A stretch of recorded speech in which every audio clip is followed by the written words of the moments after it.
Hi guys, this is the third part of my first reading of 5 elements of nature on your fingertips. So, one thing more, while doing the reading of tarot cards through your fingers, we must remember that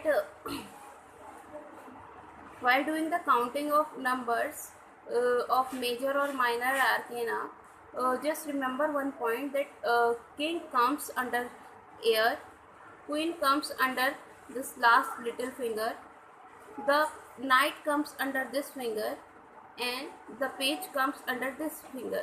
If you got stuck in the king, the queen, or the knight and the pages, you just remember these main points, and you will be able to uh, read tarot cards for any person. If you meet somewhere without having a tarot card, you can use your hands.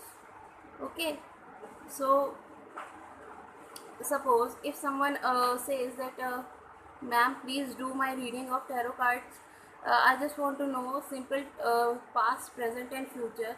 What we will do, we ask them to choose 3 fingers out of these 5 fingers, and suppose if he selects the first finger, the middle finger and the fourth finger, so the first one is past, the second one is present, and the third one is future.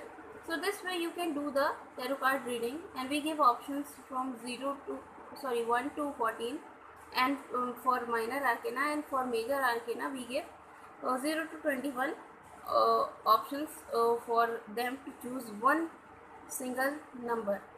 Okay, this way we can measure the past, present and future. So suppose if someone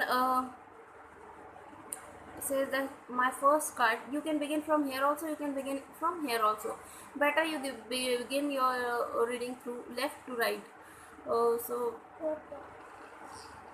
Aradhya, go there. So suppose the past is